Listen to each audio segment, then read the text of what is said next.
FBI agents. I mean, this is a no-brainer. What would you do? I know what I would do. Would have done it 6 months ago. They started to pack up their desk over fear of firing. Legitimate fears, folks.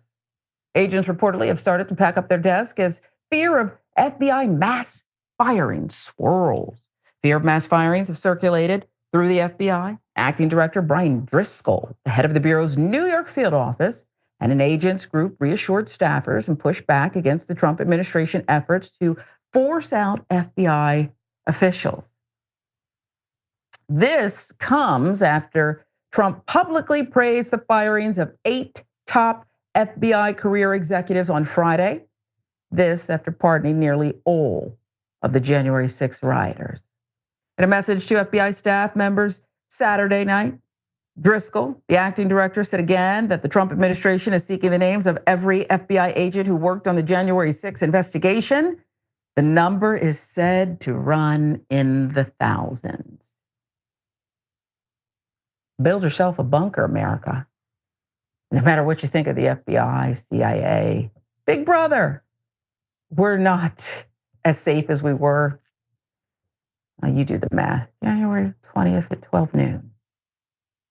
I want to assure you that we continue to work with the Department of Justice to better understand the purpose for which the lists I referenced yesterday are being sought, Driscoll wrote, NBC News, with quote, Sunday afternoon, the FBI Agents Association sent employees a notice that some agents had received an email from senior officials ordering them to respond to a 12-question survey asking about their involvement in January 6 cases, according to 2 people who received it. We have confirmed that this is accurate, and we anticipate a large majority of our members will receive this, wrote the association, which represents agents but is not a union. At this point in time, we recommend deferring to your division leadership on how to handle these surveys. Yeah, because they'll know. Regarding one of the questions, the association recommended that agents respond with the following wording. I've been told I am required to respond to this survey without being afforded appropriate time to research my answers, speak with others, speak with counsel or other representation. Legal experts, as well as current and former FBI officials, say the Trump administration appears to be waging an unprecedented campaign of retribution against prosecutors and FBI agents who worked on the criminal investigations of Trump and his supporters who stormed the Capitol on January 6, 2021. His supporters, the insurrectionists. He wants to protect them, his own personal militia. Trump's pick for FBI Director Kash Patel promised during his Senate confirmation hearing Thursday that all FBI employees will be protected from political retribution. And then 24 hours later, I mean, can they not call him back and say, do you need to do over? It's just craziness. 24 hours later, this is the brazenness. It's not by accident. It's not a faux pas. Emil Bove, the acting deputy attorney general and Trump's former defense lawyer, ordered Driscoll to remove the 8 top FBI career executives and requested the names of all agents who worked on January 6 cases. So they didn't even care if Kash Patel was finished or not telling his lies before the committee. They just said, we're going ahead with it. You're on your own, Kash. And I'm sure he's fine with it. He's aligned himself. Saturday, FBI Agents Association issued a statement expressing concern about what it said are further efforts to force FBI agents to quit. There are several amongst our ranks who are extremely fearful of being removed, and some of those have started to pack up their desk, it said in a bulletin to members. So, listen, it's not, Jackson, that people like me, I'm sure others share this view. It's not like we were surprised by his revenge tour. And even though Donald Trump says, I don't know anything about that, I'm letting people do what they do.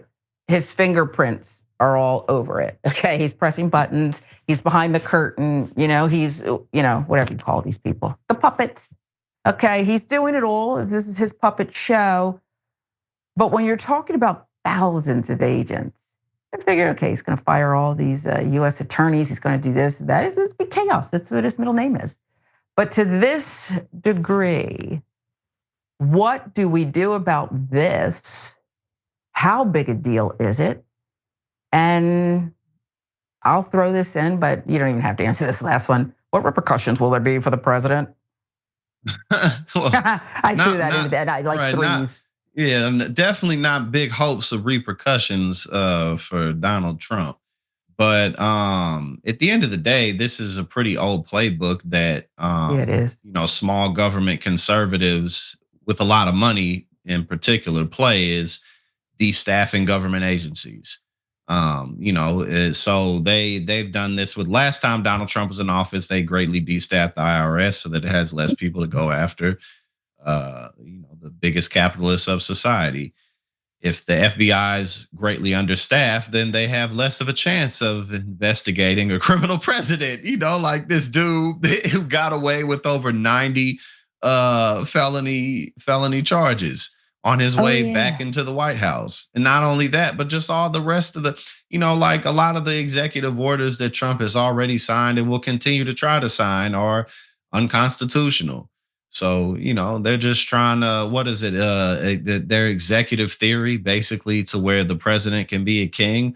That's Yeah. all it is. It's nothing new. This isn't some type of new strategy that's being led on. They're staffing government agencies of incompetent loyalists who won't tell Donald Trump no.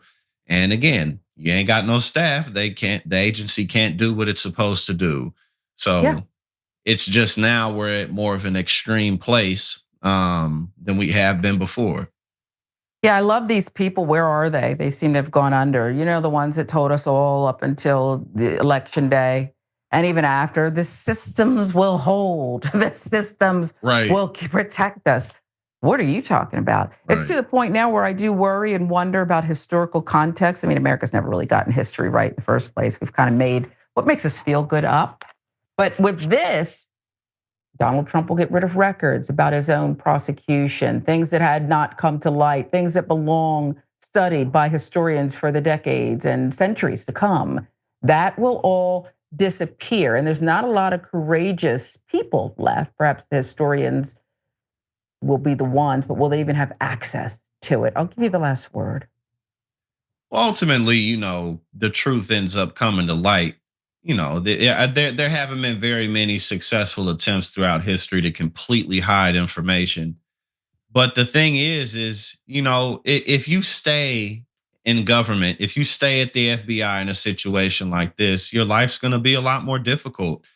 And that's the point, like either go ahead and take a severance package, go do something else, or if you stay, you better have a whole lot of passion for this because it's going to get very unfun. Mhm. These people are going to be harassed.